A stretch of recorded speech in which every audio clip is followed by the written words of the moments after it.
नहमदुहु व नुसल्ली व नुसल्लिम अला रसूलिहिल करीम व अला आलिहि व सहाबिहि व मन वालाहुम व मन तबिअहुम बि इहसानिन इला यौमिद्दीन अजमईन अम्मा बाद फ़अऊज़ु बिल्लाहि समीइल अलीम मिनश शैतानिर रजीम बिस्मिल्लाहिर रहमानिर रहीम व मिन आयातिहि इख्तिलाफु अलसिनतिकुम व अलवानिकुम क़ाल अल्लाहु तआला फ़ी कलामिहिल मजीद फ़ी मौज़िइन आख़र वला यज़ालून मुख्तलिफ़ीन इल्ला मन रहिम रब्बुक वलिज़ालिका ख़लक़हुम रब्बि इश्रह ली सदरी वयस्सिर ली अमरी वहलुल उक़दतम मिन लिसानी यफ़क़हू क़ौली अल्लाहुम्मा वफ़्फ़िक़ना इंदल मौति बिकलिमति ला इलाहा इल्लल्लाह मुहम्मद रसूलुल्लाह सल्लल्लाहु अलैहि वसल्लम। मोहतरम सामीन, अज़ीज़ान गिरामी क़दर, अल्लाह सुब्हानहु व तआला ने इस कायनात को जिन चीज़ों से सजाया है उनमें इस कायनात की रंगारंगी, मुख्तलिफ रंग, मुख्तलिफ ज़ुबानें, मुख्तलिफ क़द-ओ-क़ामत के लोग, मुख्तलिफ ख़द-ओ-ख़ाल की ज़मीन, ये भी अल्लाह सुब्हानहु व तआला की क़ुदरत की एक निशानी है। क्योंकि अल्लाह सुब्हानहु व तआला ने अपनी बड़ी बड़ी निशानियों का जहाँ बयान किया, उसी कॉन्टेक्स्ट में ये कहा कि उसकी बड़ी निशानियों में से तुम्हारी ज़ुबानों का इख्तिलाफ भी है और तुम्हारी रंगों का इख्तिलाफ भी है। बाज़ दफ़ा तो यहाँ कह दिया कि इख्तिलाफ इस कायनात की सुन्नत है, और हकीकी ज़िंदगी में अगर देखें तो अल्लाह ताला ने ये कहा कि वल्लज़ी ख़लक़कुम फ़मिनकुम काफ़िरुन व मिनकुम मुमिन। वही है जिसने तुम सबको पैदा किया है, बनी नौ बशर को उसने पैदा किया है, और इस पैदाइश में दो तरह के लोग हैं, वमिनकुम काफिरुन वमिनकुम मुमिन। तुम में से कुछ लोग काफिर हैं और कुछ मोमिन हैं। ये तो पैदाइशी तौर से कहा कि तुम में से कुछ काफिर हैं, कुछ मोमिन हैं। उसके बाद अल्लाह सुब्हानहु व तआला ने ये सूरतुल हूद की तिलावत जो अभी हमारे मौसूफ ने की, उसमें है कि वला यज़ालून मुख्तलिफ़ीन इल्ला मन रहिम रब्बुक वलिज़ालिका ख़लक़हुम। अब तक ये मुख्तलिफ हैं अपने अप्रोच में, अपनी आरा में, अपनी राय में। वलिज़ालिक इल्ला मन रहिम रब्बुका, सिवाय चंद उन लोगों के जिन पे अल्लाह ताला का करम हुआ हो, जिस पे रहम किया हो, तो मुत्तहिद हो जाते हैं किसी एक नुक्ते नज़र के ताल्लुक़ से। वलिज़ालिका ख़लक़हुम, और उसी लिए अल्लाह ताला ने उनको पैदा किया है। वलिज़ालिका ख़लक़हुम, ज़ालिका का इंडिकेशन किधर है? रहम करम के लिए अल्लाह ताला ने पैदा किया है कि इस कायनात की का इख्तलाफ भी उसकी एक बड़ी निशानी है, उसके लिए पैदा किया है। वला यज़ालून मुख्तलिफ़ीन, अब तक ये मुख्तलिफ हैं, इसीलिए इनको पैदा किया है। तो इख्तलाफ इस कायनात की सुन्नत है, लेकिन मुखालफत ये महबूब नहीं है, पसंदीदा नहीं है। इख्तलाफ एक हकीकी चीज़ है, इससे नहीं बचा जा सकता। सारी दुनिया को एक रंग के ऊपर कायल कर लेना, एक ही रंग के कपड़े पहनो, एक ही ज़ुबान बोलो, ये नामुमकिन है। क्योंकि अल्लाह सुब्हानहु व तआला ने अपना जहाँ तारुफ करवाया, कहा कि अल्हम्दुलिल्लाह रब्बिल आलमीन, वो रब्बुल आलमीन है। और अल आलम जमा आलमून, आलमीन इसका माना कायनात नहीं है, बल्कि इंसानों के मुख्तलिफ जनरेशन है। रब्बुल आलमीन का मतलब ये है कि क़यामत तक जो नई नई नस्लें आती रहेंगी उन सबका वो रब है। अब नई नई नस्लें क्या आती रहेंगी? किसी नस्ल की ज़ुबान उर्दू है, किसी की ज़ुबान कुछ और है, किसी की ज़ुबान फ़ारसी है, किसी की ज़ुबान संस्कृत थी, किसी की ज़ुबान कुछ और है। हर मुआशरे और समाज के तहज़ीब और तमद्दुन और कुछ मुआशरती अक़दार भी मुख्तलिफ हैं। चूँकि वजालनाकुम शोबन व क़बाइल, शाब अलग बनाया है, नेपाली शाब अलग है, हिंदुस्तानी शाब अलग है, नेशन और कबीला भी है। तो इन कबीला शाब में कदरे मुश्तरक चीज़ों को मात्र तलाशा जा सकता है। हू बहू मैं जो कुछ सोचता हूँ, मैं जो कुछ करता हूँ, यही दूसरा कबीला वाला करे, ऐसा नहीं होगा। क्योंकि ये शनाख्त के लिए उसको बनाया ना, कहा ले तारुफ़। तो तारुफ तो उस वक्त होगा, तारुफ की ज़रूरत उस वक्त होगी जब हम में से हर आदमी का मुख्तलिफ नाम हो। जब नाम एक ही होगा तो यहाँ तारुफ की ज़रूरत ही नहीं है किसी की। तो बाय डिफ़ॉल्ट ये समझा जा रहा है कि अल्लाह सुब्हानहु व तआला ने तारुफ के लिए तो पैदा किया, लेकिन वो तारुफ का एंड रिजल्ट क्या है कि जब तक हमारे अंदर इख्तलाफ नहीं होगा, हमारे नाम मुख्तलिफ नहीं होंगे, हमारी ज़ुबानें मुख्तलिफ नहीं होंगी, हमारा एटिकेट मुख्तलिफ नहीं होगा कुछ मामलों में, तब तक हमें एक दूसरे से परिचय की ज़रूरत नहीं हो। गोया कि इख्तलाफ इस कायनात की सुन्नत है, उससे इनकार नहीं किया जा सकता। तमाम लोगों को किसी एक नुक्ते नज़र से कायल करना ये किसी के बस में नहीं है। अलबत्ता कहीं पर इख्तलाफ एक्सेप्टेबल है और कहीं पे नहीं है। जिसका ताल्लुक फितरत से है, जैसे ज़ुबान का ताल्लुक फितरत से है, तहजीब तमद्दुन का ताल्लुक भी फितरत से है, रंग का ताल्लुक भी इंसान की फितरत से है, अल्लाह ताला जैसे पैदा किया वैसे रहना है, खत खाल का ताल्लुक भी फितरत से, अल्लाह ताला जैसे ज़मीन आसमान को बनाया वैसे रहना है, इनको नहीं तब्दील किया जा सकता, लिहाजा ये मायूब नहीं है। लेकिन जो इख्तलाफात आते हैं नुक्ते नज़र के एतबार से और वो इंसानों ने गढ़े हैं, तो अगर वो वही की रोशनी में उसको तौला और जांचा जा रहा है, तो अगर ये वही से टकरा जाए, ये इख्तलाफ अगर हो जाए, इख्तलाफ बैनल अक्ली व शरा, शरीयत में रिवील नॉलेज में और अक्वायर नॉलेज में अगर इख्तलाफ हो जाए, तो हमको अक्वायर नॉलेज को सिलेंडर करके रिवील नॉलेज की तरफ हमको सिलेंडर कर देना पड़ेगा। यहाँ पे अपने इख्तलाफ को साइड में रख देना पड़ेगा। जिन चीज़ों का ताल्लुक फितरत से है उसको कोई नहीं बदल सकता, अल्लाह ताला ने उसको बदलने को नहीं कहा, क्योंकि उसकी कायनात की खूबसूरती, उसकी बड़ी निशानी है इख्तिलाफ अलसिनतिकुम व अलवानिकुम। लेकिन जिन चीज़ों का ताल्लुक वही से है, शरीयत से है, तो उसमें भी एक थोड़ा सा डायमेंशन है जहाँ पे इख्तलाफ को टॉलरेट किया जा सकता है। मैं इंशाल्लाह गुफ्तगू में रखूंगा। लेकिन अक्सर चीज़ें हैं कि अगर अक्ली ईजाद, आविष्कार और हमारे नुक्ते नज़र अगर शरीयत से टकराते हैं, तो हमें अपनी अकल को वहीं पे लैंड करना है और शरीयत को अपनाना है। चुनांचे इख्तलाफ जो कि फितरी है, इस वजह से ये इख्तलाफ वही आने से पहले पहले अंबिया कराम में भी थी, उनके नुक्ते नज़र में भी थे। कुरान मजीद सूरतुल अंबिया में हवाला देता है, वो दाऊद व सुलैमान इद यहकुमान फिल हर्थि इद नफशत फीहि गनमुल कौमी व कुन्ना लिहुक्मिहिम शाहिदीन फफहमनाहा सुलैमान व कुल्लन आतीना हुक्मन व इल्मन। किसी के खेत में बहुत सारे भेड़िए पड़ गए, भेड़ जाके पड़ गए, बकरियां चली गई, अनाज खा लिया, तो हज़रत सुलेमान अलैहिस्सलाम और हज़रत दाऊद के घर में उन्होंने मुकदमा दायर किया कि क्या फैसला होगा।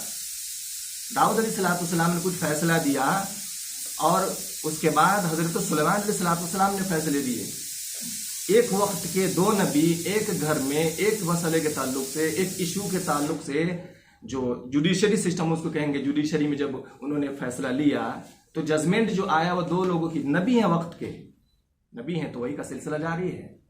अल्लाह सुब्हानहू व तआला रहनुमाई कर सकता था, लेकिन रहनुमाई से पहले जब नबी ने अपनी अपनी राय दी तो उसमें से एक मुसीब था और एक मुख्ती था।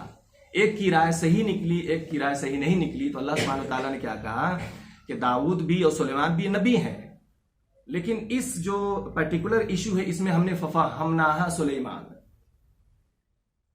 हमने सुलेमान को जो है ना अंडरस्टैंडिंग दी। उस वक्त सुलेमान ने जो जजमेंट दिया वो था हमारी शरीयत के मुताबिक।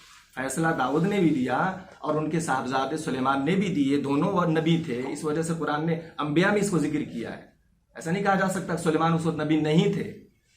तो सुलेमान भी नबी थे और दाऊद भी नबी थे, लेकिन एक पर्टिकुलर केस के मुतालिक जो जजमेंट दिया वो अल्लाह सुब्हानहू व तआला ने हजरत सुलेमान के जजमेंट को इंडोर्स किया और दाऊद अलैहिस्सलाम को कहा कि भाई हमने तुम दोनों को हमने इल्म दे रखा है, व कुल्लन आतीना हुक्मन व इल्मन, हुक्म भी दोनों को दे रखा है, हिकमत और इल्म भी दोनों को दे रखा है, नबूवत दोनों के पास है, लेकिन एक का जजमेंट मेरी शरीयत के मुताबिक है जो मैं चाहता हूं, और एक मुफ्ती है, एक सही।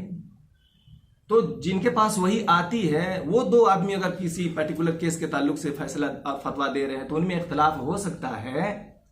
तो जहां वही का सिलसिला खत्म हो गया है वहां पे इख्तलाफ होना तो फितरी है। मूसा अलैहिस्सलाम और हजरत हारून, या मिसाली से दे रहे हैं चूंकि ये वक्त के पैगंबर साथ साथ रहते हैं तो हमारा मुद्दा साबित होगा। मूसा अलैहिस्सलाम जब तूर में, वादी तूर में मौजूद थे, उस वक्त तो चले गए मुनाजात में, अल्लाह सुब्हानहू व तआला से मुलाकात में, शौक में, और बनी इसराइल ने इधर बछड़े की परस्तिश शुरू कर दी। वापस हुए तो देखा इनमें परस्तिश आ गई है, शिर्क आ गया है, तो अपने भाई को रिप्रेमेंड किया, डांटा, सरजनिश की हजरत हारून की, तुमने क्यों नहीं मना किया बनी इसराइल को ऐसा करते। तो हारून ने क्या जवाब दिया, मैं इस वजह से मैंने नहीं किया कि अन तक़ूल फ़र्रक़्त बैन बनी इसराइल वलम तरक़ुब क़ौली, मैंने दोनों कबीलों को, मुशरिकीन को अलग नहीं कर दिया। मोमिनीन को अलग न करने की वजह क्या थी कि जब तुम आओगे तो कहोगे कि मेरे आने का तुमने इंतजार नहीं किया और आपस में जो है धर्म के नाम पर और अकीदे के नाम पे सोसाइटी को तकसीम कर दिया। तो वक्त के नबी हैं, हारून भी नबी हैं उस वक्त और मूसा भी नबी हैं, लेकिन एक पर्टिकुलर केस के ताल्लुक से फैसला लेने में दोनों की राय अलग अलग है। मूसा अलैहिस्सलाम और हारून, दाऊद अलैहिस्सलाम और सुलेमान। मतलब ये हुआ कि जब तक वही हमारे पास किसी खास चीज के ताल्लुक से न हो या वही का इल्म न हो, कुरान करीम और सुन्नत रसूल एक्सप्लिसिट न हो, तब तक उसमें इख्तलाफ होना मायूब नहीं है। हमको करना क्या है, सिर्फ टॉलरेट करना है, बर्दाश्त करना। मैंने कहा इख्तलाफ फितरी है, वही आने से पहले अंबिया कराम में भी हुआ है, लेकिन मुखालफत नहीं हुई है। उसके बाद साहबे कराम रज़ी अल्लाह ताला अन्हुम में भी इख्तलाफात हुए हैं, कई सारे मसाइल में इख्तलाफात हैं। हजरत अबू बकर रज़ी अल्लाह ताला अन्हु से दादी की वरासत के ताल्लुक से सवाल किया गया, दादी का इनहेरिटेंस में क्या शेयर बनता है। तो उन्होंने असरी की नमाज पढ़ाई और साहबा रज़ियल्लाहु तआला अन्हुम से पूछा कि भाई मुझे तो मालूम नहीं है, अगर तुम में से कोई हदीस रसूल जिसके इल्म में हो बताओ। तो खलीफतुल मुस्लिमीन को दादी की वरासत का पता नहीं है। इससे उनकी कसरे शान मकसूद नहीं है, इससे उनकी शान नीची नहीं होती, उनकी खिलाफत और उनके तकवा और उनके इल्मियत और उनके स्कॉलरशिप में कोई ज़र्ब नहीं आती। बल्कि कहने का मतलब ये कि एक आदमी बैक वक्त ए से लेकर के जेड तक तमाम चीजों का आलिम, मुज्तहिद और समंदर नहीं हो सकता। तो अबू बकर खलीफतुल मुस्लिमीन है। अब इंसान क्रिटिसाइज नहीं कर सकता था आप खलीफा हैं और आपको दादी की वरासत का पता नहीं। अबू बकर रज़ियल्लाहु ताला, हज़रत उमर रज़ियल्लाहु, अबू बकर ही के जमाने में वो अहले रिद्दा से, मुर्तदीन से जंग करना था, वो पसुपेश में थे, करें कि नहीं करें। आखिर में लोगों का मशवरा हुआ, फिर उन्होंने किया। उमर रज़ियल्लाहु तआला अन्हु के अपने खिलाफत के दौर में आपने हमेशा आप सुना होगा, सुनते रहते हैं, महर की तायीन करने उन्होंने शुरू कर दी कि भाई डौरी जो है ना उसको थोड़ा सा लिमिट कर दो। लोग बड़ी मुबालगा कर रहे हैं इसमें। एक औरत ने मस्जिद में खड़े होकर कहा कि उमर ये आप कहाँ से कर रहे हैं, कुरान मजीद तो हमें जो है ना लिमिटेड, अनलिमिटेड देता है महर। तो कोई नहीं कह सकता था कि उमर आपको जो है ना वो पता नहीं है। और उमर ने बड़े मजमे में एतराफ किया कि असाबतिल मरअ वाख्ता उमर, इस औरत की बात सही है और उमर की बात गलत है। तलाक के मसले में आपने देखा कि उन्होंने ये अपनी हिकमत अमली के ताल्लुक से फैसले में तब्दीली की। हजरत उस्मान रज़ियल्लाहु तआला अन्हु, ये औरत का जब इंतकाल हो, शौहर का इंतकाल हो जाए तो मुतवफ़ा अन्हा ज़ौजुहा उसको टर्मिनोलॉजी में बोलते हैं। जिसका शौहर इंतकाल हो जाए, अगर औरत जिंदा उसको बोलते हैं मुतवफ़ा अन्हा ज़ौजुहा। वो अपना जो है ना वो साइकिल कैसे गुजारेगी, इद्दत पीरियड कैसे गुजारेगी। तो उस्मान रज़ियल्लाहु ताला अन्हु और हजरत अली और कई सारे सहाबा कहते थे कि जो है ना वो जो है ना 4 महीना 10 दिन उसको गुजारना चाहिए। बाज़ ने कहा नहीं 1 साल उसको गुजारना, जो दोनों में जो लंबा हो, ये हैज वाला लंबा हो जा रहा है तो ये गुजारो, वरना 4 महीना 10 दिन गुजारो। उनमें इख्तलाफ था। हजरत उस्मान रज़ियल्लाहु ताला अन्हु जिस हिकमत से वो दूसरी अजान जुमा की शुरू करवाई, ये अजान उमर के ज़माने में मौजूद नहीं थी और ये अजान अबू बकर के ज़माने में मौजूद नहीं थी और ये अजान हज़रत नबी अकरम सल्लल्लाहु अलैहि वसल्लम के ज़माने में भी नहीं थी। उस्मान ने शुरू करवाई, हज़रत अली ने अपनी खिलाफत में ये दूसरी अजान को ख़त्म करवा दिया। कूफा में जब उन्होंने अपनी कैलिफत, सीट ऑफ कैलिफत जब सेट किया कूफा में, यहाँ पर उन्होंने दूसरी अजान को ख़त्म करवा दिया। तो ये इख्तलाफात मौजूद हैं। इब्ने मसूद रज़ियल्लाहु ताला अन्हु, प्यारे पैगम्बर अलैहिस्सलातु वस्सलाम ने उनको साहिबुन नालैन कहा, ये मेरे जूतियों का खादिम है। उनके लिबास, उनके जूते, उनके कपड़े, अब्दुल्लाह बिन मसूद मक्की ज़िंदगी बड़े साहबी में से हैं, वो ढोते रहे। इतने जलील कद्र फ़क़ीह और मुहद्दिस और तर्जमानुल कुरान और साहिब रसूल, साहबी रसूल होने के बावजूद भी कुरान मजीद में जो 114 सूरतें हैं, आखिर की जो 2 सूरतें हैं ना, सूरह मुअव्विज़तैन जो हैं, वो नहीं कहते थे कि ये कुरान की सूरह है। 114 सूरत उनके यहाँ भी है, लेकिन वो अल्लाहुम्मा इन्ना नस्तईनु का जो हम कुनूत पढ़ते हैं वो कहते हैं ये कुरान की सूरह है एक।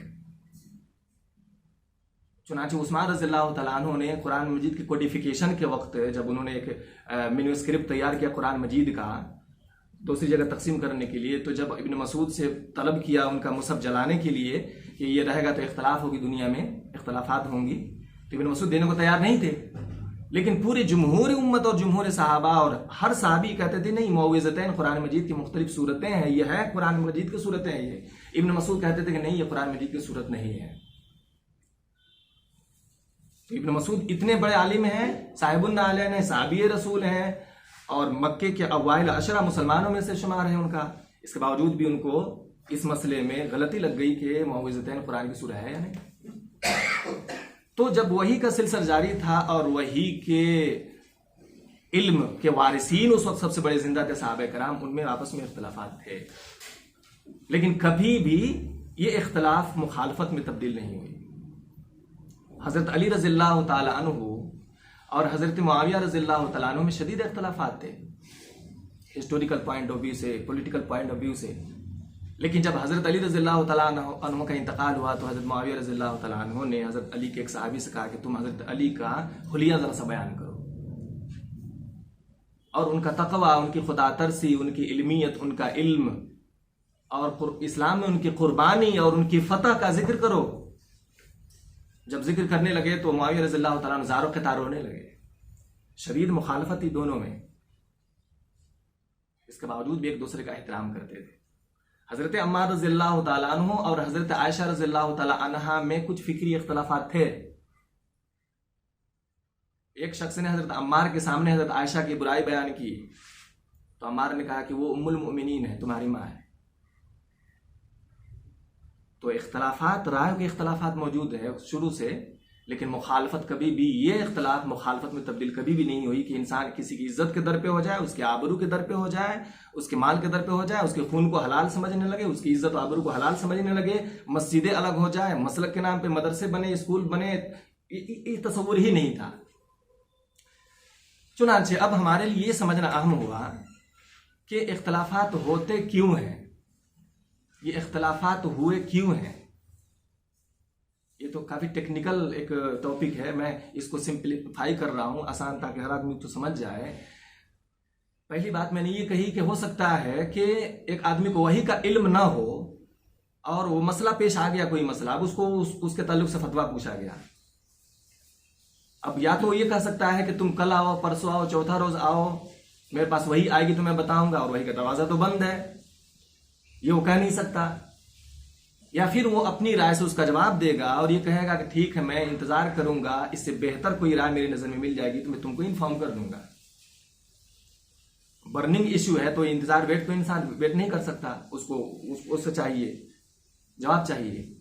तो इख्तलाफ की एक वजह सहाबा कराम रज़ियल्लाहु ताला अन्हुम में और उनके बाद जो सेकेंड जनरेशन ताबईन की है और थर्ड जनरेशन तबे ताबईन की है, और उसके बाद जहां हमारी ये फ़िक़्ह का कोडिफिकेशन होता है, फ़िक़्ह की जहां तदवीन होती है किताबों की, बड़ी बड़ी इस्लामिक शरिया की, इस्लामिक लॉ की, तीसरी चौथी सदी हिजरी तक ये सब मुकम्मल हो जाती है। उसके बाद इसके सिर्फ कुछ ब्रांचेज मतलब अनटच रह जाते हैं, लेफ्ट रह जाते हैं, उसी के ऊपर आज दुनिया काम कर रही है। वरना फ़िक़्ह की कोडिफिकेशन, इसके उसूल, इसके प्रिंसिपल सब चौथी सदी हिजरी तक मुकम्मल हो चुके थे।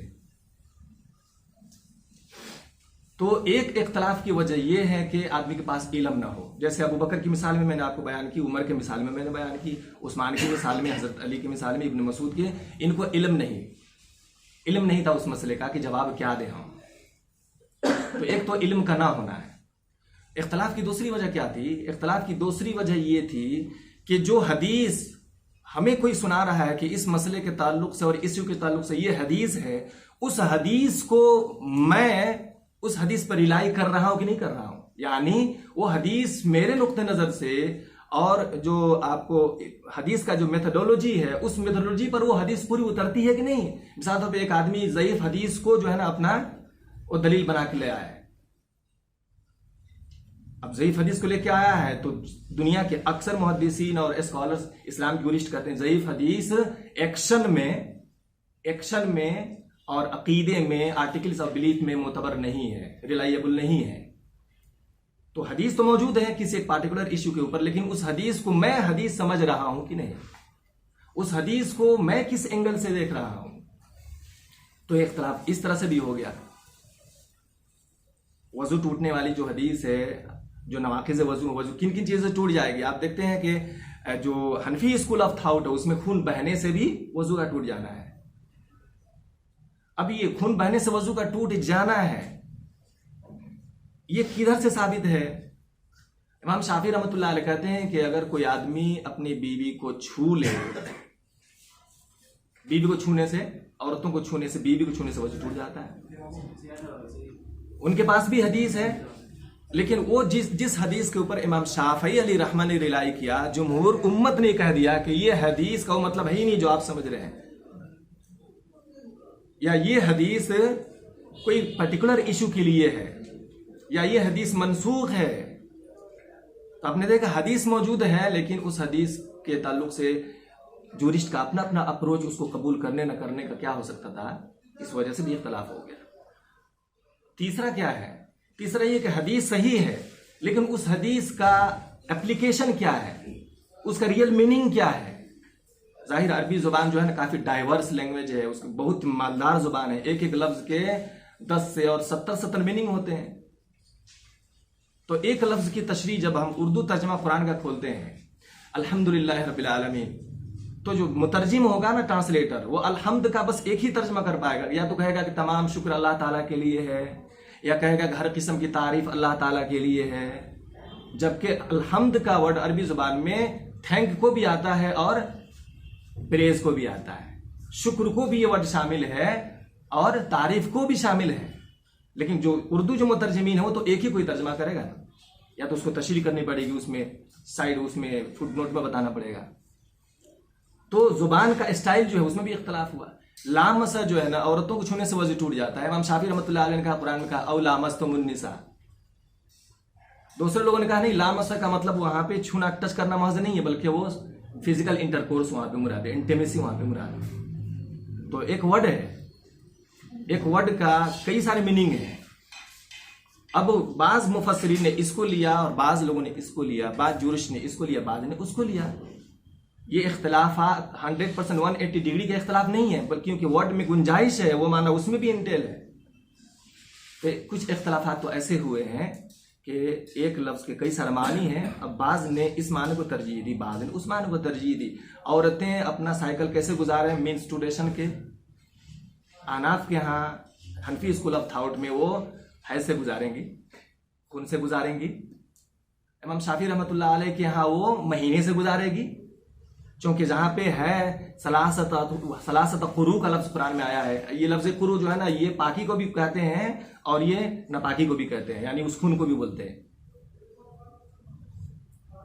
तो ये इख्तलाफ की तीसरी वजह क्या बनती है मेरे भाइयों, कि जो वर्ड इस्तेमाल हुआ है कुरान में या सुन्नत रसूल में, वो वर्ड ही खुद एक से ज्यादा माने को क्या है, लाजिम है। एक से ज्यादा माना उसमें है, एक से ज्यादा माना ज्यादा कंटेन करता है। इख्तलाफ की चौथी वजह क्या हो सकती है? इख्तलाफ की चौथी वजह यह है कि हदीस में जो टेक्निकल फ्रेजोलॉजी है, टेक्निकल जो टर्म है, जैसे सही हदीस, ज़ईफ हदीस के बहुत सारे किस्में, उसमें मुरसल भी है, मुनक़ते भी है। सहाबी का नाम अगर किसी नरेटर ने ड्रॉप कर दिया हो, ताबी का नाम ड्रॉप कर दिया हो, तो ये भी है। कुछ लोगों के यहाँ मुरसल सहाबी का नाम जिक्र नहीं भी किया हो तब भी वो हदीस हुज्जत है। कहते हैं क्योंकि ताबईन का जमाना खैरुल कुरून है, बेस्ट जनरेशन है। पैगंबर अलैहिस्सलाम ने शहादत दी, खैरुल कुरून करनी सुम्मल लज़ीना लहुम सुम्मल लज़ीना लहुम। चुनांचे ताबई अगर कोई मुसलमान हो कि कोई हदीस बयान कर रहा है तो गलत नहीं बयान कर रहा होगा, अगर सहाबा का नाम ड्रॉप किया हो। तो इमाम मालिक रहमतुल्लाह अलैह ने और अबू हनीफा रहमतुल्लाह अलैह ने मुरसल को भी हुज्जत मान लिया। इमाम शाफी ने कहा ऐसा नहीं हो सकता, क्योंकि हदीस से गढ़ने का सारा काम तो ताबईनी के जमाने में हुआ है। चुनांचे मुरसल हदीस जहां पे सहाबी का नाम ड्रॉप कर दिया गया हो, जिस चैन ऑफ हदीस में, वो मुतबर नहीं है, क्योंकि हदीस से गढ़ने का काम तो ताबईनी के जमाने में हुआ है। तो ये मेथोडोलॉजी का फर्क पड़ गया, मेथड्स का फर्क पड़ गया, उसका प्रिंसिपल का फर्क पड़ गया। इस वजह से भी उसमें इख्तलाफात हुए हैं। पांचवा जो इख्तलाफ हुआ है, पांचवी जो वजह बनती है इख्तलाफ की, वो बनती है, वो सब्जेक्ट टू टाइम और प्लेस भी है। अपनी अपनी तहजीब, अपना अपना कल्चर। मैंने कहा कि अल्लाह सुब्हानो तआला रब्बुल आलमीन है, वो सिर्फ फर्स्ट जनरेशन का रब नहीं है, वो सिर्फ पैगंबर अलैहिस्सलातु वस्सलाम के ज़माने के जो सहाबा थे उनका रब नहीं है, बल्कि दुनिया की तमाम ज़ुबानों का रब है, वो दुनिया के तमाम कल्चर का रब है, वो दुनिया की तमाम सिविलाइजेशन का रब है। जब सिविलाइजेशन अलग होगी, कल्चर अलग होगा, खाने पीने के तरीके अलग होंगे, शादी ब्याह के तरीके भी कुछ अलग होंगे, सलाम करने आदाब के तरीके भी अलग होंगे, रिस्पेक्ट के कुछ मैनर्स भी अलग होंगे, तो ये इख्तलाफ होना तो फितरी है। इमाम शाफी अलैहि रहमा ने अपनी जो सबसे पहले हदीस की जो प्रिंसिपल की किताब लिखी, किताबुल उम उसका नाम है, किताबुल उम।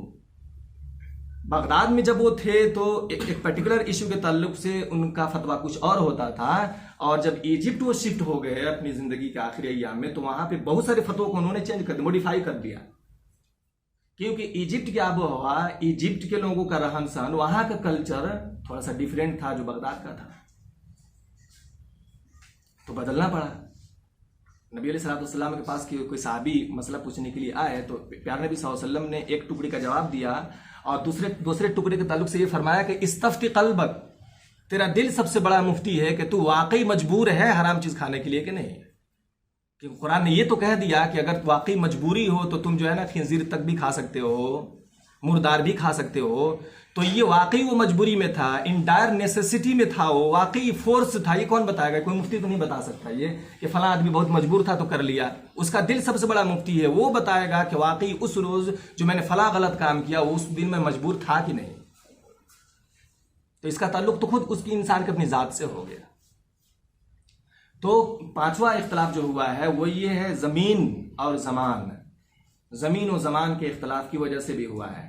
हमारे इस कल्चर में सब कॉन्टिनेंट में टोपी पहनना उलमा की एक पहचान है, कुर्ता पजामा मुसलमानों की भी एक पहचान है कहीं कहीं, लेकिन ये टोपी पहनना, कुर्ता पजामा आपको अमेरिकन कल्चर में मुसलमानों की पहचान नहीं है, चाइना में ये पहचान नहीं है, हत्ता कि अरब में भी कुर्ता पजामा मुसलमानों की पहचान नहीं है, वहां पर भी टोपी मुसलमानों की पहचान नहीं है। बल्कि अरब में जो टोपी पहुंची है वो बरसगीर से पहुंची है। अरब में तो अमामा होता था, सऊदी अरब के कल्चर में तो जुब्बा है। तो जो कल्चर वाला हिस्सा है इस्लाम ने उसको कभी भी इग्नोर नहीं किया। अल्लाह ताला रब्बुल आलमीन ने हर आदमी को अपने कल्चर और अपने सिविलाइजेशन, अपने अखलाकी कदर, मुआशरे की जो अच्छी चीजें उसको अपनाने का हक है, चाहे उसका जिक्र कुरान सुन्नत में आया हो ना आया हो। इल्ला कि कुरान सुन्नत उसको निगेट कर दे, उसको रिफ्यूट कर दे और कहे कि ये हराम है। लेकिन जब तक कुरान और सुन्नत खामोश हैं तो हर आदमी को अपने कल्चर और अपने अकदार, अपने वैल्यूज के ऊपर अमल करने का पूरा अख्तियार है। तो पांचवा इख्तलाफ इस वजह से भी हुआ है। छठा इख्तलाफ और क्या हुआ है कि पैगंबर अलैहिस्सलातु वस्सलाम नबी थे लेकिन इंसान भी थे, वो बशर भी थे। कुल इन्नमा अना बशर मिस्लुकुम यूहा इलैया, कहो कि मैं तो इंसान हूं। बाज लोगों ने मुझको खुदा बना डाला है, बाज कहते हैं कि इसके ऊपर जीनों की सवारी है, फरिश्ते इसके ऊपर सवार हैं, तो जिन्नात इसके ऊपर सवार है, तो जादूगर का असर हुआ है। ठीक है, ये अजीबो गरीब सी बातें करता है। नहीं, कुल इन्नमा अना बशर, मैं इंसान हूं, मेरे कंट्रोल में जिन्नात उन्नात नहीं, मैं जिन्नात के कंट्रोल में नहीं हूं, मैं मुकम्मल बशर हूं। फर्क तुम्हारे और मेरे में ये है कि मेरे पास वही आती है, तेरे पास नहीं आती। यूहा इलैया, मेरे पास वही आती, तेरे पास नहीं आती। तो होने के नाते इंसान वो भी थे। अब इंसान होने के नाते जो कुछ उन्होंने किया, नबुवत के दिन में जो कुछ किया, उसकी एप्लीकेशन में कि ये जो अभी उन्होंने काम किया है ये इंसान होने के नाते किया था कि नबी होने के नाते किया था? क्योंकि नबी होने के नाते करता तो किसी इंसान को उसे इनहिराफ की गुंजाइश नहीं है, और इंसान होने के नाते किया है तो हमारी तहजीब कुछ और है, हमारी जरूरत कुछ और है और पैगंबर की कुछ और है। फजर की नमाज के बाद पैगंबर अलैहिस्सलातु वस्सलाम फजर की सुन्नत के बाद हमेशा सोने की आदत थी उनकी, इज़्तिजार अरबी में बोलते हैं उसको, करवट सोने की आदत थी। सुन्नत पढ़ते और सोते थे, फिर बिलाल आकर जब नमाज का वक्त होता फर्ज नमाज का तो जगाते कि प्यारे नबी सल्लल्लाहु अलैहि वसल्लम नमाज का वक्त हुआ। अब ये फजर की 2 सुन्नतों के बाद सोना, अभी इसको सुन्नत कहा जाए कि इसको कहा जाए कि चूंकि नबी सल्लल्लाहु अलैहि वसल्लम रात भर तहज्जुद पढ़ते थे, इस वजह से फजर की सुन्नत पढ़ के थोड़ा सा नैपिंग कर ली, थोड़ा सा ऊँघ लिया, थोड़ी सी सो लिए, थोड़ा सा रिलैक्स हो गए। प्यारे नबी सल्लल्लाहु अलैहि वसल्लम ने जो हज अदा किया वो हज पूरा ऊँटी पर किया, खुतबा भी दिया तो भी ऊँटी पर चढ़ कर दिया। तो बाज़ फुक़हा ने कहा कि ऊँट पर चढ़ के खुतबा देना ही सुन्नत है और ऊँट पे ऊपर हज करना ही सुन्नत है। बाज़ ने कहा नहीं, ये उनकी इंसानी जरूरत थी, लंबा सफर था, ऊँट के ऊपर चढ़े हुए थे, खड़ा होना, कोई बड़ा सा स्टेज नहीं लगाया गया, ऊँटी पे खड़े को खुतबा दिया उन्होंने। हुज्जाज कराम को हज के दौरान रमल करने की ताकीद आई है।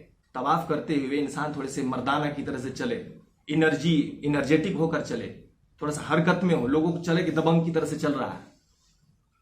इब्न अब्बास रज़ियल्लाहु तआला अन्हु से किसी ने कहा कि आप रमल नहीं करते? इब्न अब्बास रमल नहीं करते थे, आप रमल नहीं करते? तो उन्होंने कहा कि रमल तो उस वक्त आई थी जब मदीने में बुखार आया था, लोगों की तबीयत खराब थी, जब ये लोग हज करने के लिए गए तो नबी सल्लल्लाहु अलैहि वसल्लम ने कहा रमल करो, तवाफ करो, थोड़ा सा तेजी चलो, हरकत में आओ, थोड़ी सी एक्सरसाइज तौर भी कर लो ताकि तुम्हारा बुखार खत्म हो जाए, फ्रेशनेस आ जाए। और मुशरिकीन मुसलमानों को कमजोर समझ रहे थे कि ये तो लागर कमजोर बेबस लोग हैं, ये क्या फतह करेंगे, क्या हुक्मरानी करेंगे। तो प्यारे नबी सल्लल्लाहु अलैहि वसल्लम ने कहा कि अपनी कुव्वत को दिखाओ, ताकत को दिखाओ कि हम काफी एनर्जेटिक हैं, हमारे अंदर ताकत है, तवंगरी है, मेरे पास तवानाई है। तो इब्न अब्बास ने कहा वो हिकमत तो खत्म हो गई, अब रमल की जरूरत नहीं रही। तो इसलिए भी इख्तलाफ हुआ है। दूसरी ये है, ये छठी चीज हो गई, इख्तलाफ का छठा की छठी वजह होगी, इख्तलाफ का छठा सबब हो गया। इख्तलाफ की सातवां वजह क्या है?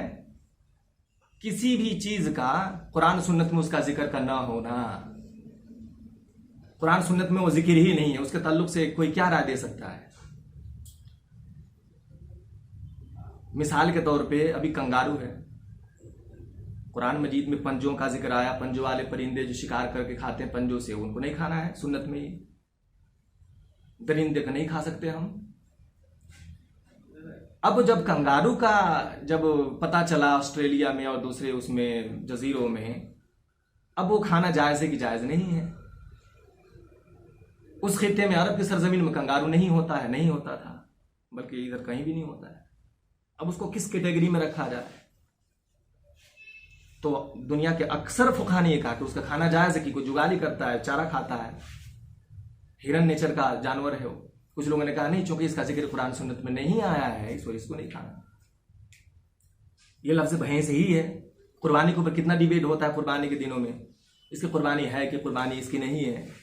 चूंकि जामूस लफ्ज अरबी जुबान में ही नहीं है, ये गावमीश लफ्ज जो है, गाय लफ्ज, ये फारसी जुबान से अरबी जुबान में इसको अरबिसाइज कर लिया, इसकी तारीब कर डाली, तब जामूस लफ्ज बन गया। चूंकि अरबों में नहीं था, नहीं है, इस वजह से इसकी हकीकत को समझने में, इस स्पेसीज की क्वालिटीज को समझने में वो नाकाम रहे।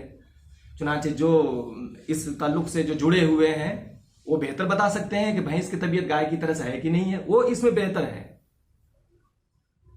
तो इस वजह से भी इख्तलाफ हुआ कि जिस चीज का हुक्म कुरान सुन्नत में सराहत से नहीं था, उसके ताल्लुक से हर फकीह की अपनी राय बन सकती है।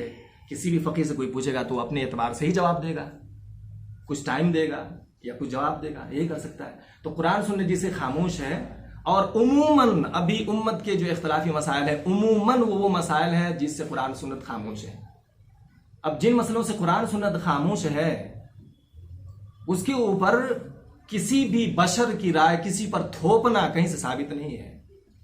वही का अगर इल्म मौजूद हो, कुरान सुन्नत मौजूद हो, वमा कान लिमुमिनिन वला मुमिनतिन इज़ा क़ज़ल्लाहु व रसूलुहु अमरन अन यकून लहुमुल खियरतु मिन अमरिहिम। जब बात आ जाए शरीयत की, तो अल्लाह उसके रसूल के फैसले से किसी को इन्हिराफ करने का कोई हक नहीं है। फला व रब्बिका ला युमिनूना हत्ता युहक्किमुका फीमा शजर बैनहुम। लेकिन जब उसका जिक्र कुरान सुन्नत में है ही नहीं है, अगर कोई आदमी बड़ी मुश्किल से साबित कर रहा है तो वो भी इम्प्लिसिटली उसको डिराइव कर रहा है, कहीं से निकाल रहा है खींचतान कर, तो उसमें हर इंसान को और हर इलाके के मुज्तहिद को, हर इलाके के आलिम को और उलमा को इख्तियार है कि जो चाहे प्रॉपर जिसको समझ रहे हैं उसके ऊपर फतवा दे, उस पर अमल करें। कुरान सुन्नत में जिक्र नहीं है, किसी इंसान की राय को किसी पर नहीं थोपा जा सकता, क्योंकि वह इंसान मासूम नहीं है। जो मासूम जिसकी जात थी वही का सिलसिला उस पर खत्म हुआ, अब कोई भी मासूम नहीं। इस वजह से करीने क़ियास क्या है, ज्यादा बेहतर क्या है, ये कहा जा सकता है कि ये ज्यादा बेहतर है, ये कम बेहतर है, ये कहा जा सकता है। इंटेंसिटी कम और ज्यादा की जा सकती है, लेकिन डायरेक्ट आपको प्रोहिबिटेड और हलाल हराम नहीं कहा जा सकता किसी मसले के ताल्लुक से। तो ये 5-6 वजूहात हैं जिनसे इख्तलाफात हुए हैं। अब हमारे लिए ये जो आखिरी मेरी बात है वो ये है कि इन इख्तलाफात को मैनेज कैसे करें। इख्तलाफात तो हैं, फितरी है, बहुत सारे उसके आपको रीजनेबल उसके रीजन्स भी हैं, एक्सेप्टेबल रीजन है कि इख्तलाफ हो सकते हैं, उसको आप भाग नहीं सकते। लेकिन इन इख्तलाफात के साथ मैनेज कैसे करें? तो सबसे पहली बात यह है कि अगर आपको पता चल जाए कि फला इमाम ने या फला आलिम ने जो फतवा दिया था वो वाकई कुरान सुन्नत के खिलाफ है, तो हमारे लिए हुज्जत कुरान सुन्नत है, किसी इमाम का कोई कौल नहीं। और ये पता कैसे चलेगा? आज के ज़माने में इसका पता करना बहुत ही आसान है। जब हदीसें लिखी जा रही थी, जब फ़िक़्ह की तदवीन हो रही थी, तो नहीं कोई गूगल इंजन था, न कोई आपको विकिपीडिया होता था, नहीं कोई इंसाइक्लोपीडिया होता था, नहीं हदीस के सारे ज़ख़ीरे कहीं मौजूद थे, नहीं सिंगल क्लिक की फैसिलिटी मौजूद थी, नहीं रिसर्च का कोई चीज़ मौजूद थी, नहीं सारे हदीसें कहीं मौजूद थी। इमाम शाफ़ी ने तो यहाँ तक कहा कि दुनिया का कोई आलिम अगर ये कहता है कि मुझको तमाम हदीसें याद है, वो भी झूठा है। और कोई आदमी कहता है कि फला फला हदीस उम्मत से छूट गई, वो भी झूठा है। कलेक्टिव वर्क है ये, उम्मत ने कलेक्टिवली इसको जमा किया है और इसको हिफाजत की जिम्मा लिया अल्लाह ताला ने। इस वजह से ये इल्म ज़ाया नहीं है, लेकिन एक आदमी उसका हाफिज नहीं है, एक आदमी उसका हाफिज नहीं है तमाम इल्म का। तो अगर ये पता चल जाए कि फला बात कुरान सुन्नत के खिलाफ है, कुरान या सुन्नत या दोनों की किसी के खिलाफ है, तो फिर वो बड़े से बड़े इमाम का कौल हो, बड़े से बड़े इमाम का कौल हो, वो हमारे लिए हुज्जत नहीं है, क्योंकि इमाम अपने दायरे में हुज्जत है। प्यारे पैगंबर ने कहा कि ला ताअत लिमखलूकिन फी मासियतिल खालिक, खालिक को नाराज करके किसी मखलूक की अताअत दुरुस्त नहीं है। इसकी बहुत सारी मिसालें हैं, मैं 2-3 मिसालें जल्दी से चलते देता हूँ। तिरमिज़ी शरीफ में इमाम वकी दर्स पढ़ा रहे थे लोगों को, बच्चे को। तालिब इल्म में खड़ा हुआ और कहने लगा कि आप जो कहते हैं इस्तिस्का की नमाज में चादर को पलटना है, इस्तिस्का की नमाज जो बारिश तलब करते हैं उस नमाज को बोलते हैं, सब लोग जान रहे होंगे। तो उसमें चादर को पलटना, ये पलटना है। और हमारे इमाम सैयदना इमाम अबू हनीफा रहमतुल्लाह अलैह कहते हैं कि ऐसा करना बिदअत है। तिरमिज़ी में है ये हदीस। इमाम वकी ने कहा कि तू इस बात का लायक है कि तुझे कोड़े मारे जाएं, तुझे जूते मारे जाएं, तुझे अपनी महफिल से मैं निकाल दूं। मैं कह रहा हूं कि रसूलुल्लाह सल्लल्लाहु अलैहि वसल्लम ऐसा करते थे और तू कह रहा है कि अबू हनीफा ऐसा करते थे। जानवर जो कुर्बानी के लिए भेजे जाते थे, हदी उसको अरबी जुबान में बोलते हैं, उन जानवरों के ऊपर एक निशान लगा दी जाती थी कि ये वक्फ लिल्लाह है, अल्लाह के ताला के लिए वक्फ है। उसको अरबी में बोलते हैं इशार। इशार मतलब जिस्म को थोड़ा सा खुरुश देना ताकि उसके बाल के ऊपर से खून नजर आने लगे कि ये अल्लाह के लिए वक्फ है। इमाम हनीफा रहमतुल्लाह अलैह इसको भी बिदअत कहते थे। ये भी तिरमिज़ी में है, वो भी उस्ताद पढ़ाते, उसने ऐसे ही कहा कि मैं रसूलुल्लाह सल्लल्लाहु अलैहि वसल्लम के हवाले दे रहा हूं और तू इमाम किया हुआ है। वो एक मासूम कोई नहीं है। हमें इत्तिबाए रसूल का हुक्म दिया गया है। इत्तिबाए रसूल, तकलीद का हुक्म कहीं नहीं है, इत्तिबाए रसूल का हुक्म है। तकलीद जायज़ है, वो मैं इंशाल्लाह 1-2 मिनट में क्लियर करूंगा, लेकिन इत्तिबाए रसूल का हुक्म है। इसी वजह से कोई इमाम मासूम नहीं है। खासतौर से हम जिस बड़े सगीर में रहते हैं, यहाँ पर सबसे ज्यादा फॉलो करने वाले फ़िक़्ह अहनाफ के लोग हैं, उसमें कोई बुराई नहीं है।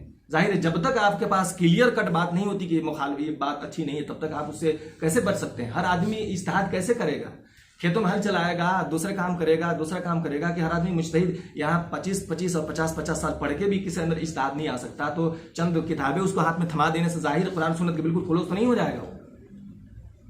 ये समझने वाली बात है। आज के ज़माने में हर आदमी निकाल कर कुरान सुन्नत क्यों नहीं देखते, कुरान सुन्नत क्यों नहीं देखते, तुम कुरान सुन्नत पढ़ो, कुरान सुन्नत पढ़ो। कुरान सुन्नत एक हिदायत की किताब है आम आदमी के लिए, लेकिन उससे फ़िक़्ह निकालना, उससे मसले निकालना आम आदमी की बस बात नहीं है। हिदायत के लिए as far as the guidance is concern, जहां तक हिदायत का ताल्लुक है तो कुरान मजीद उसके लिए काफ़ी है। अकीदा के लिए कुरान मजीद काफ़ी है, अपने अखलाक के लिए कुरान मजीद काफ़ी है, लेकिन मसले मसाइल निकालना ये हर आदमी की बस बात नहीं है। कोई आदमी जितना भी तर्जमा कुरान के पढ़ ले मुज्तहिद नहीं हो सकता, क्योंकि अपने यहाँ जो ऊपर से कैटेगरी है हमारे लोगों की क्लास की, हम कहते हैं कि फला फ़क़ीह है, कहते हैं फला मुहद्दिस है। ये लफ्ज़ क्यों यूज़ करते हैं हम? फला आदमी इस्लामिक शरीयत का माहिर है और फला आदमी मुहद्दिस है, क्यों कहते हैं? क्योंकि हदीसों को जमा करना एक दूसरा काम है और हदीसों की अंडरस्टैंडिंग एक दूसरा काम है। और अंडरस्टैंडिंग ही से तो हमको फ़िक़्ह ड्राइव करना है। हदीसों को महज जमा कर लेने से, हिफ्ज़ कुरान कर लेने से, हिफ्ज़ कुरान की फजीलत तो है, लेकिन हिफ्ज़ कुरान कर लेने से कुरान के तमाम उलूम से वाकिफ तो नहीं हो जाएगा वो। इमाम मालिक है, इमाम अबू हनीफा रहमतुल्लाह अलैह, शाफ़ी है, अहमद है, और बहुत सारे अइम्मा हैं उसमें। उन तमाम अइम्मा की लिस्ट में इमाम बुखारी अली रहमा को दाखिल नहीं किया जाता। आप लोग पता है क्यों?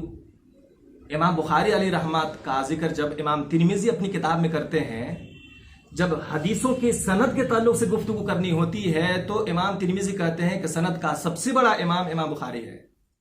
कहते हैं काल अबू इस्माइल मोहम्मद इब्न इस्माइल हाजा हसनुन सहीहुन चाहे ज़ईफुन, ये हदीस ज़ईफ़ है कि सही है। सनदों के ताल्लुक से गुफ्तगू करनी होती है तो इमाम तिरमिजी, इमाम बुखारी का हवाला देते हैं, लेकिन जब मसलक नकल करना होता है ना, शरीयत का मसला नकल करना होता है, किसने अमल किया, किसने इसको क्या समझा, तो वो उन अइम्मा का नाम लेते हैं, मालिक, शाफी, अहमद, इसाक बिन रावे, इसाक बिन उयैना, सुफियान सौरी वगैरह। तो इमाम तिरमिजी खुद ये समझ रहे हैं कि इमाम बुखारी फिक़ह के उस मकाम के ऊपर नहीं फायज है जहां पर ये लोग फायज है, क्योंकि सनद में अथॉरिटी तो मान रहे हैं इमाम तिरमिजी, इमाम बुखारी को, लेकिन फिक़ह में नहीं मान रहे।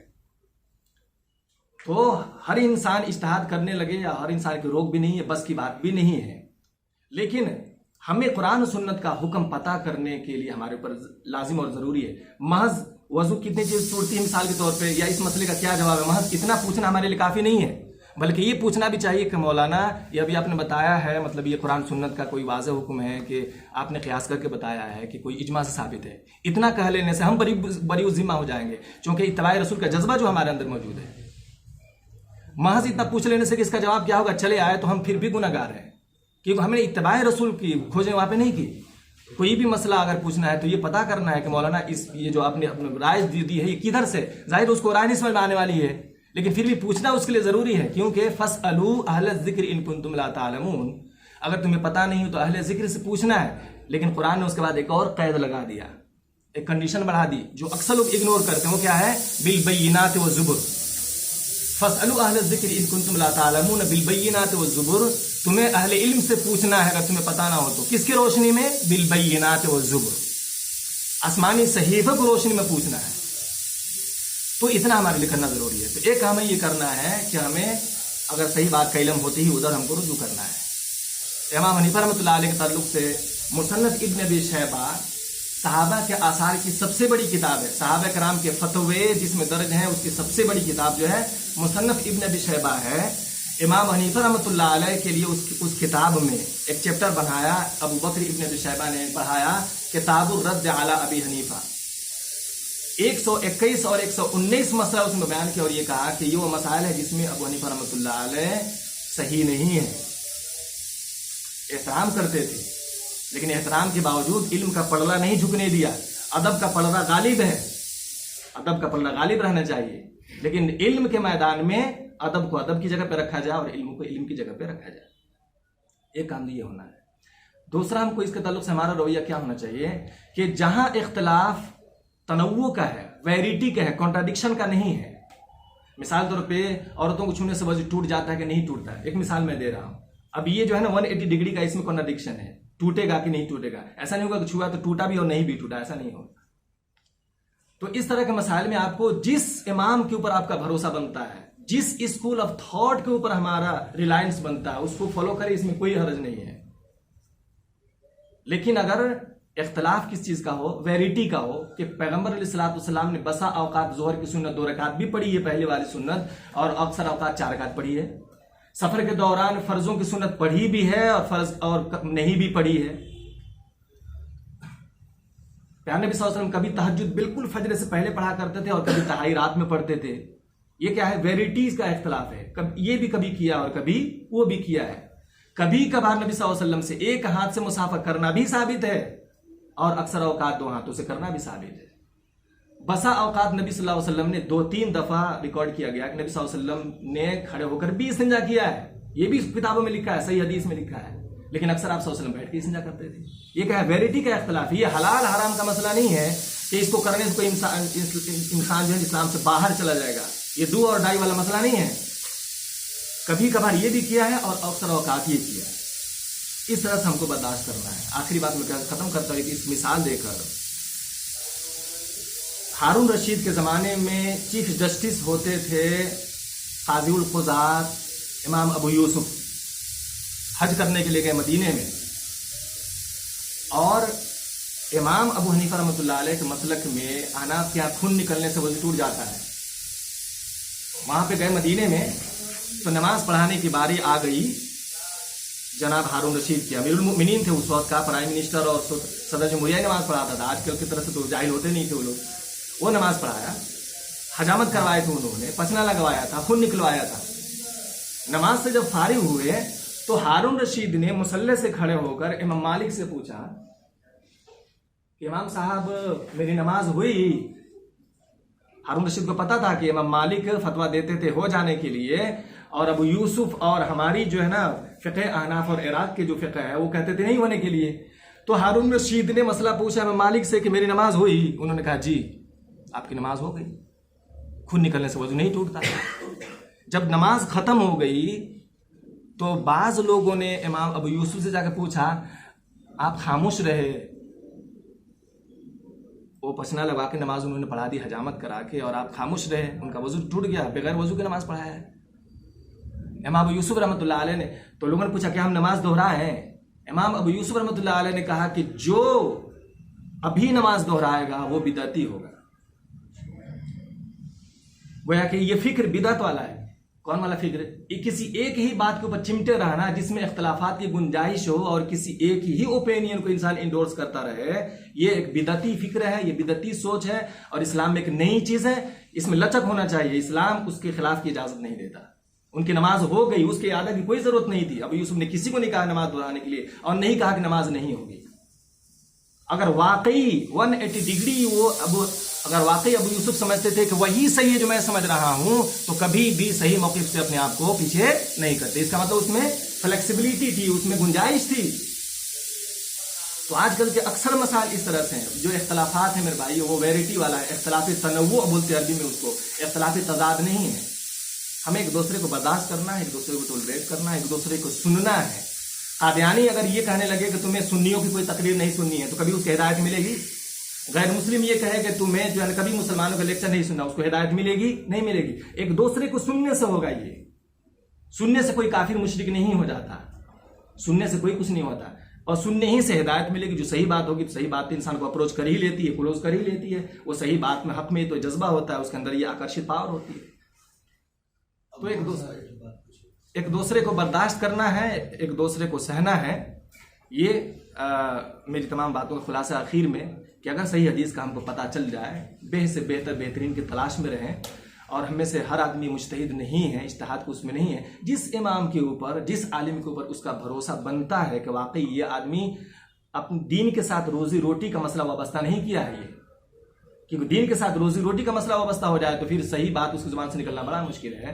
अगर मुखलिस कोई आदमी लगे तो वो जो मसला बताता है तो उसके ऊपर अमल करना चाहिए, लेकिन इस कंडीशन के साथ कि इंसान ज़रूर पूछ ले कि अभी आपने जो हमको मसला बताया है ये कुरान में कहीं है कि कहीं इजमा में है, यानी ये किस दलील से, किस बुनियाद पर आपने कहा। अगर ये उतना पूछ लेता है तो फिर वो इत्तबाए रसूल के फॉर्मूले को पूरा आ गया।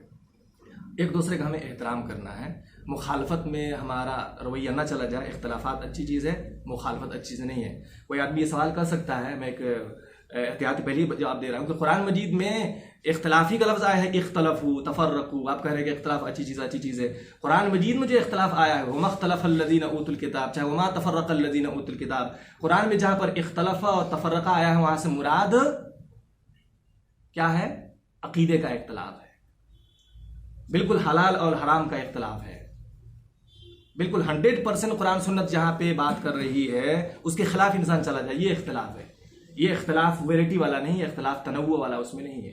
कुरान सुन्नत में जो इस इख्तलाफ से मना किया गया है वो इख्तलाफिल अकीदा है, इख्तलाफिल इबादा है, ये वहाँ पे मुराद है। बाकी इख्तलाफ का दायरा बड़ा वसी है। ये इस्लाम की खूबसूरती है, इस्लाम के माथे का झूमर है ये इख्तलाफ नहीं होता तो हम जो है ना अभी इस ड्रेस में आप नहीं बैठे होते, सबको सब जुब्बा लगाना पड़ता वहां पर।